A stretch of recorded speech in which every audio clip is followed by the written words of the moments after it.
ازيكم يا جماعه عاملين ايه؟ العربيات اللي رجعت تاني تنتشر في السوق اليومين دول وشفنا ليها مساهمه ملحوظه في السوق، وخصوصا في سوق العربيات الاقتصاديه، العربيات السوزوكي عامه.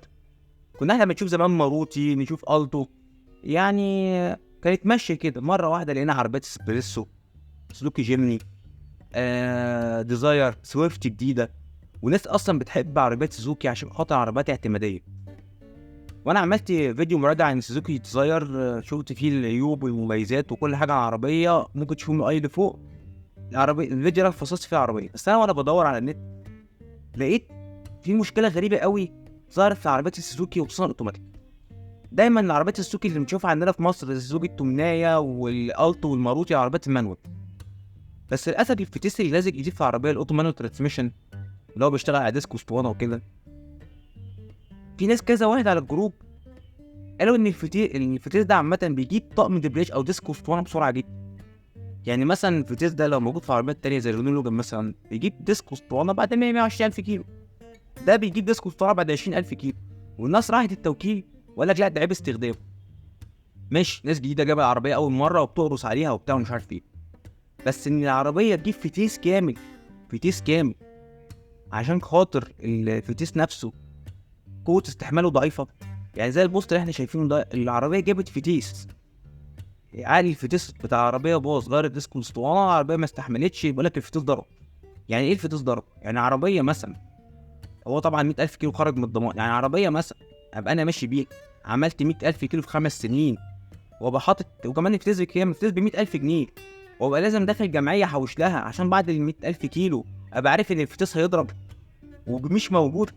يعني يا ريت، يعني 100,000 جنيه كان موجود مش موجود. عربيه كان صاحبها اصلا اللي جايبها ب 190,000 جنيه اول ما نزلت، وعمل بيها 90,000 ولا 100,000 كيلو، وقعدت فترة الضمان بتاعتها، تجيب منه فتيس؟ يعني مش كده. أنا عارف إن سوزوكي خلاص، يعني ما احنا ما بنتكلمش بقى على سوزوكي فيتارا ولا القديمة ولا جراند فيتارا ولا الاس اكس 4، العربيات الياباني بقى والدبابة والكلام ده، لا. احنا بنتكلم عن عربيات بتتجمع في الهند وعربيات خاماتها ضعيفة. يعني معلش قلنا الصاج ضعيف ماشي، البويه بتتخربش ماشي، الفتيس بتحس بالنقلات ماشي، المارشدير فيه مشكلة ماشي، التكييف كويس، استهلاك بنزين كويس، تمام. مع ان يعني الموضوع استهلاك البنزين ده برضه في ناس قالت يعني مش زي يا جماعه ما كنا متخيلين. انما ان العربيه تجيب فتيس على 100,000 كيلو او بعد 100، ده انا في ناس على الجروب، انا شايف ناس على الجروب خايفه تمشي بالعربيه، خايفه تمشي بالعربيه، لا تعد كيلوات كتير لا يجيب منها فتيس. ما علينا، ان شاء الله تبقى دي مش مشكله عامه، يعني دي كذا حاله فرديه كده ومش معروف سببها ايه. بس انا نصيحه ليكم بقى، نصيحه ليكم، عامل الفتيس ده زي الفتيس المانوال، حاول تمشي بيه مانوال اغلب الوقت وخصوصا في الزحمه. ده اول حاجه. تاني حاجه، ما تقرصش عليه خالص ار بي ام وارس ومطالع والكلام ده، لا. حاول تحافظ على الفتيس على قد ما تقدر. تالت حاجه، الار بي ام بتاعك حاول تخليه مستقر على 3000 2500، ما يعلاش عن كده، وبلاش مطالع عنيفه. ويا ريت ما تحملش في العربيه حاجات كتير وانت طالع بيها مطالع. كل الكلام ده مهم عشان تريح الفتيس و... وسايس العربيه عشان خاطر بس نشوف المشكله دي ايه بالظبط وان شاء الله تعدي على خير. بس لو معاك العربيه، يا رب ما يكونش الفيديو ده قلقك قوي، ويا رب برضه تكتب لنا في الكومنتات لو مشكله زي كده حصلت معاك.